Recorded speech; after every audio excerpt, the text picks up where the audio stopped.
Hey everyone, welcome back to the channel. Today I'm going to show you how I built a small chicken coop for some chicks that I bought, and you've probably seen those chicks in a previous video. I bought 10 Australarp chicks.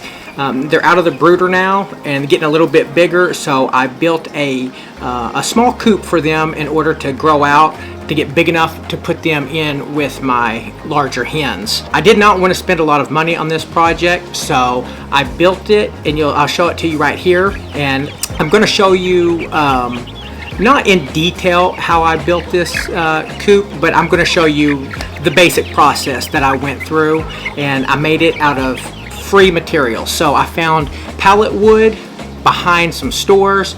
I brought it home, tore it apart, and reconfigured it into a grow out for my chicks. Also, I built a little small run, and I made a gate, and I'm going to show you basically how I built that gate. And it was out of some scrap 2x4s that I used. So anyway, show you this quick build, and then I'll show you also the chicks and how much bigger they've gotten over just about a month. Enough chit chat, let's head outside and get started on this project.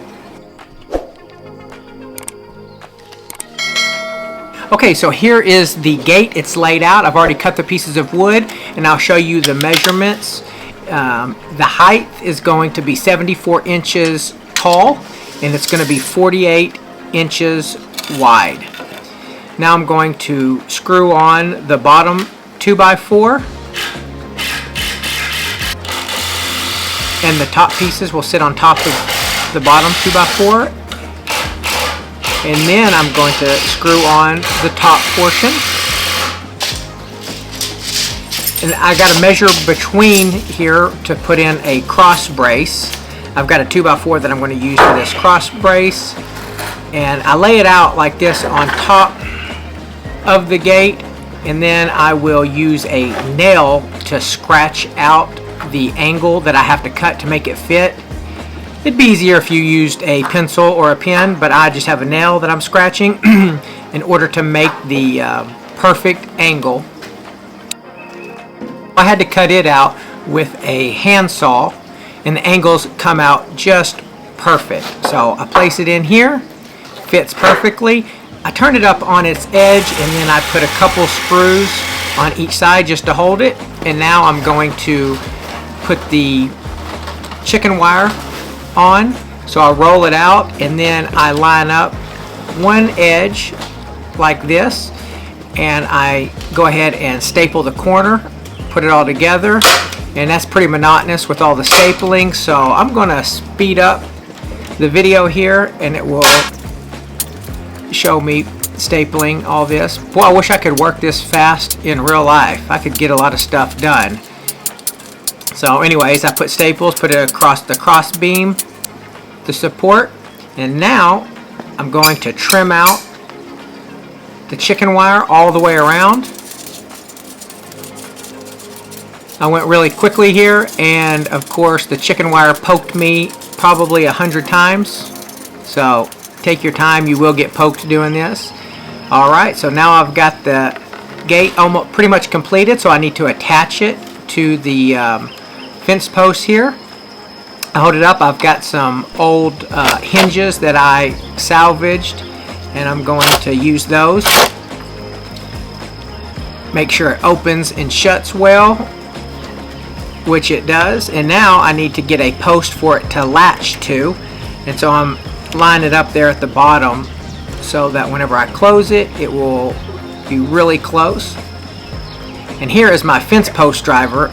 This thing is like 85 pounds, so it is extremely heavy, and it's hard to do with one person, but I managed to get it on the post right here. I'm going to shut the gate door and make sure that bottom especially is lined up exactly where I want it, and I can kind of push the top over. And let's go ahead. See how quick I am? Alright, so this works perfectly, and now the gate, it shuts right there, just perfect to that board. And I went ahead and put on my latch system that I got from Walmart. It's about that was a $4 package right there. And then here, that hole, I go ahead and I put a string or a little rope through it, and then I fish it through the chicken wire to the inside of the chicken coop. So whenever I go on the inside and I shut it, or it gets shut behind me, I won't be locked in. I can, see, I'd be locked in right here if I didn't have this. So I can just pull this and get myself out. Don't ask me how I found this out. It was kind of the hard way. I got locked in for a while. So now I have to put a section of chicken wire in. There I go, stapling. Put it in, and that will be the final piece of chicken wire I have to put up to complete the run. It is 7 foot wide by 20 foot long, so plenty of space for these little chicks to grow out. And there to the left is the chicken coop where they'll go eventually with the big chickens. Okay, now I am building the actual chicken coop. Here's some just old junk pallet wood that I have found, tore it apart, measuring out the pieces, the support for the sides and the roof, and the tall side is 36 inches and the small side's 34 inches so that the water will run off the roof. I am putting some crossboards on top. This is going to hold the roof. And then I'm going to put, I found some old fence pickets in a dumpster. So I took them out, and they are cedar. So I went ahead and just lined up one edge to the left. Went all the way up the back of it. There's a good view of it. That's the back of it. There's some spaces and gaps between, but that is okay. And then now this is the front side. I'm putting it on just like I did the back. And I am taking a skill saw and cutting off the excess. Be careful. And I couldn't cut all the way through that one, so I had to get a handsaw and finish that out. And then I tip it over like this so that I can use the skill saw and cut the excess off that side as well. It's amazing what you can find in the trash and use for free. This is all recycled material, so it kind of makes me feel good. I get to do it for cheap, and then this did not go to the landfill.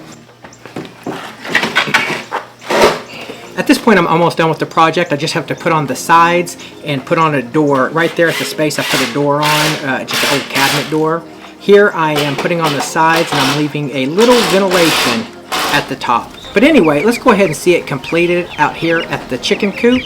And there's the young chickens. They're about a month old, maybe just a little bit over that. You can see how big they've got, and they love running around out here. And now I can actually hand feed them. When they're little chicks, it's a lot more difficult.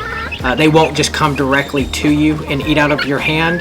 But now that they're a little bit older, they come to you, they'll eat out of your hand, they'll even jump up on my arm, and it's a pretty neat thing to watch. And now the big hens, as you can see them over there in the big coop, they're coming over, they're interested and wanting to take a look at all this. Usually they kind of run away from me, because whenever I got them, they were already a year old. So they're kind of skittish. One thing I do in order to train the birds is I do a little bit of a whistle. I'll go every time I want to feed them, every time I'm bringing them food. And now the big hens, whenever I do that whistle, they will walk over to me. Here I'm lifting up the cabinet door that I used for a door. I just turned it sideways, cut a hole in it for the little chicks to go in and out of, and it works really good. So anyways, guys, thanks so much for watching the video. Please like and subscribe. It would do me a huge favor, and I will see you guys in the next video.